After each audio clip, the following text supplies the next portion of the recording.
Article 420 Sindh हुकूमत ने, peoples party के हुक्मरानों ने सिंध में लागू किया हुआ है, नाफिज किया हुआ है कि आज ये वैक्सीन, ये कुत्ते के काटने की वैक्सीन ना मिलने से हमारा मीर हसन अपनी मां की गोद में दम तोड़ देता है। मैं कहता हूं वो लम्हा देखा आपने? हकीकत हमसे नहीं बर्दाश्त किया गया। अगर वो किसी बड़े का बेटा होता तो उसे एक वैक्सीन मिल जाती। ये मैंने परचेज की है अभी कौशल मेडिकोज से, लेकिन आपके पास पैसे नहीं है। झूठ बोलते हो वज़ीर आला तुम। आज तुमने झूठ बोला है। मैंने बात की है अभी सुल्तान कोट में मीर हसन के घर वालों से, वो कहते हैं हम शिकारपुर लेकर गए थे।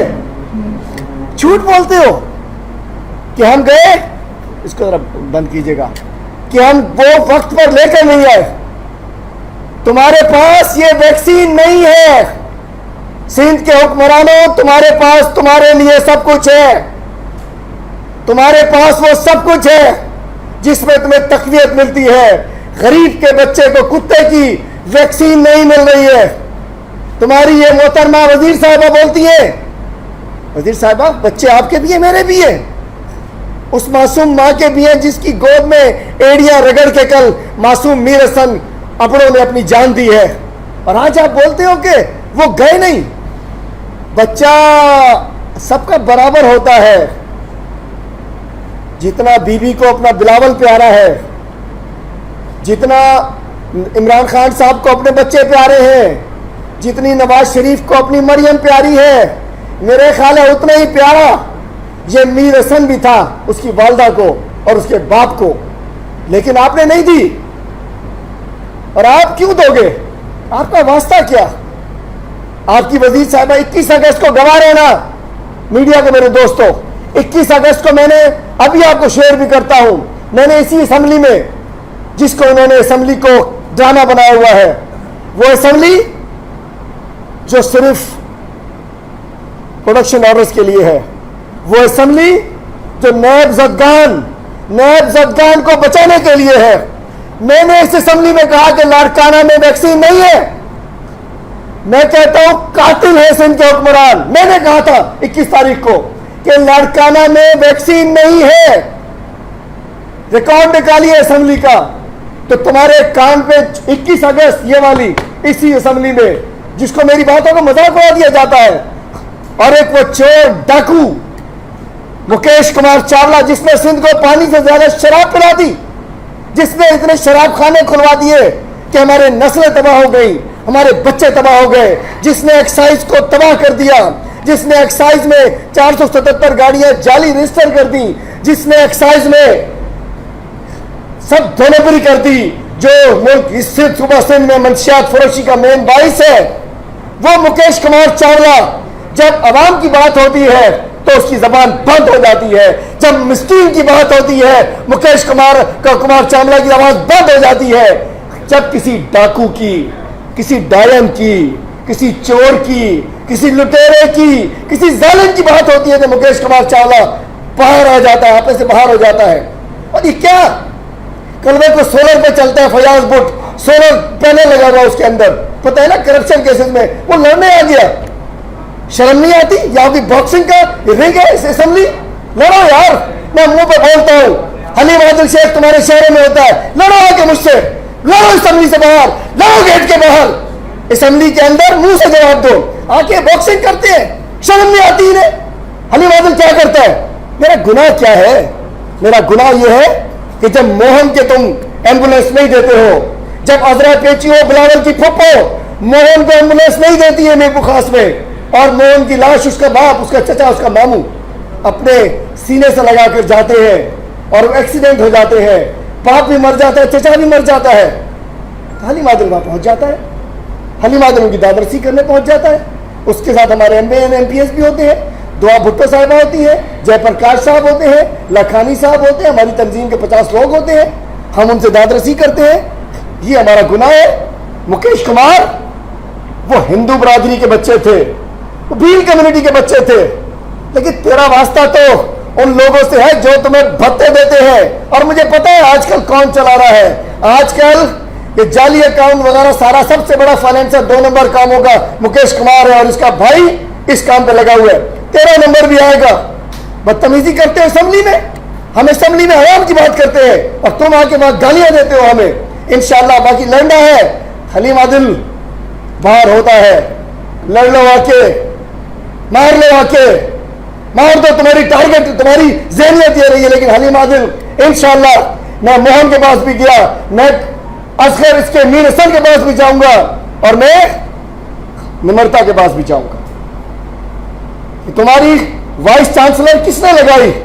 ये बदतमीज वाइस चांसलर जो कल आके साफी को थप्पड़ मारती है। सुना है कि वाइस चांसलर का बेटा पैसे लेके लोगों को पास कराता है। सुना है कि वाइस चांसलर का बेटा, नाम क्या है उस यूनिवर्सिटी का, बीबी बख्तावर या बीबी आसफा। अरे मैंने असेंबली की तकरीरों में कहता हूं, अपने नामों की तो लाज रख लो, भुट्टो की लाज तो रख लो, बीबी की लाज तो रख लो। जो कॉलेज तुम्हारे नामों पे बने सारे लोग फेल हो गए। कल हमने देखा कि भुट्टो फैमिली के नाम पे बनने वाले कॉलेजेस में लोग फेल हो गए। तो मैं बताता हूं कि निमरता के साथ जो भी हुआ, लेकिन क्या वाइस चांसलर को किसने हक दिया था कि जाके उनके घर में जाके भी बदमाशी करे? वीसी को किसने हक दिया था?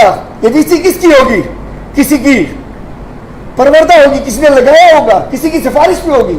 चूंकि यूनिवर्सिटीज बोर्ड सब सिंध हुकूमत के कंट्रोल में आ चुके हैं। जब से गवर्नर से वापस लेकर तालीमी निजाम सिंध हुकूमत को दिया गया, जब से हमारे तालीमी निजाम तबाह हो चुका है। तो मैं कहना चाहता हूं, सिंध में 70% एम्बुलेंसेज, 70% एम्बुलेंसेज डॉक्टर्स के घरों पे चल रही है। एम्बुलेंसेज घरों पे हैं या खराब है, लेकिन पेट्रोल चल रहा है, पेट्रोल दिया जा रहा है। एम्बुलेंस से करप्शन की नजर हो रही है, गरीब को नहीं मिलती, गरीब को कोई एम्बुलेंस नहीं मिलती। और मैं बताना चाहता हूं, सईद गनी साहब आपने कहा कि वैक्सीन मौजूद है। मैं आज चैलेंज करता हूं मीडिया के जरिए, चलो मेरे साथ, आज चलो, अभी चलो, 1 घंटे बाद चलो, सिंध के हर अस्पताल में चलते हैं। 99% अस्पतालों में वैक्सीन नहीं है, नहीं है, नहीं है। और एक और सुनो, अजब करप्शन की गजब कहानी। गुलाम कादिर चांदियो साहब, पीएससी के चेयरमैन, मोटा चश्मा लगाकर वो भी अंदर शोर मचा रहे होते हैं। पता नहीं, मैं और तो कुछ नहीं कहूंगा, लेकिन उनको भी लगता है वैक्सीन की जरूरत है, अंदर शोर मचाते हैं। सकरन में एक लेबोरेटरी कायम की गई एंटी स्नेक वैक्सीन और एंटी रेबीज वैक्सीन के लिए, सकरन में, जिला नवाबशाह में। उसमें सिंध गवर्नमेंट का प्रोजेक्ट था, 2012 में स्टार्ट हुआ था। उसके बाद एमओयू के जरिए ये दे दिया गया एनएमसी को। एनएमसी के डॉक्टर साहबान ने उसके ऊपर 40 मिलियन खर्च किए, 4 करोड़ खर्च किए। 4 करोड़ खर्च के सांप की वैक्सीन तैयार कर ली, रेबीज की, कुत्ते की होनी थी। पिछले साल 2016 में जाके थरपारकर ने WHO के साथ जाके कामयाब तजर्बा किया। उसके बाद सिंध गवर्नमेंट ने 28 करोड़ उसमें रख दिए। लेकिन आज भी चलिए भिजवाइए अपने नुमाइंदों को, अभी पहुंचे सकरन, 500 वैक्सीन तैयार है ASV की, उठाई नहीं है सीएम हाउस ने, सिंध गवर्नमेंट ने। चूंकि दबीर नाम का जो एक ठेकेदार है हेल्थ का, जिसकी वजह से पिछले साल 22 अरब की करप्शन हुई है, 17-18 में 22 अरब की करप्शन, ऑडिटर जनरल बोलता है। उसको सप्लाई उसके पास है। मैं कहना चाहता हूं, इसमें भी 18वीं तरमीम आती है। उसके लिए वो आज भी सकरन में एंटी स्नेक वैक्सीन की लेबोरेटरी कायम है। 4 करोड़ रुपए अस्पताल वाले खर्च कर चुके हैं, 28 करोड़ का बजट मौजूद है, लेकिन जारी नहीं हो रहा। फाइनेंस की कुंजी लगी हुई है कि कहीं कमीशन कौन देगा उसको, लोग बच ना जाए, लोग बच ना जाए। तो मैं कहना चाहता हूं, सिंध के हुक्मरानों ने सिंध का जो आर्टिकल 420 नाफिज किया हुआ है, हम इसकी शदीद मजम्मत करते हैं। और आर्टिकल 420 क्या है? जिसमें मोहन को एम्बुलेंस नहीं मिलती, आर्टिकल 420 की वजह से। जिसमें मीर हसन को एंटी स्नेक वैक्सीन नहीं मिलती, आर्टिकल 420 की वजह से।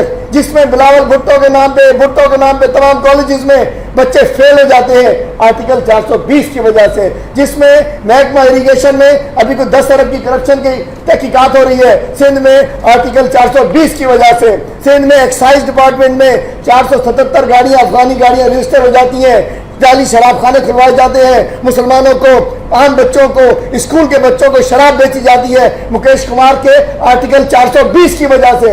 जिस तरीके से आबादगारों को तबाह कर दिया गया आर्टिकल 420 की वजह से, हमारी आमदनी को शुगर मिले दे दी गई। वज़ीर आला साहब ने वैसे कलम नहीं चलता भाई, ये वैक्सीन चाहिए चलेगा ही नहीं, वज़ीर आला का कलम नहीं चलेगा, नहीं चलेगा। कलम कहाँ चलेगा? जब ठट्ठा शुगर मिल देनी होगी अनवर मजीद को, तो ऐसा कलम चलेगा, वो अंग्रेजी लिखेगा वज़ीर आला जो शायद पूरी अमेरिका से पढ़ के आया, सारी अंग्रेजी, के पाकिस्तान के सबसे अच्छे बिजनेसमैन ही अनवर मजीद है। दे दो शुगर मिल, दे दो सूबा सिंध, दे दो दादू शुगर मिल, सब कुछ दे दो, सिंध बैंक भी दे दो, एसएम में, लेकिन वैक्सीन के लिए कोई ना कानून आ सकता है। आप बोलते हो ये असर किया आपने सिंध का, बच्चे की रोया देखा आपने? बिलावल साहब जरा गौर से वीडियो देखिएगा, गौर से देखिएगा, गौर से देखिएगा कि जितना आपकी वालदा को आपसे प्यार था, शायद उस गरीब मां को भी अपने बच्चे से उतना ही प्यार था, जिसको एक छोटी सी वैक्सीन ना मिली और वो मर गया।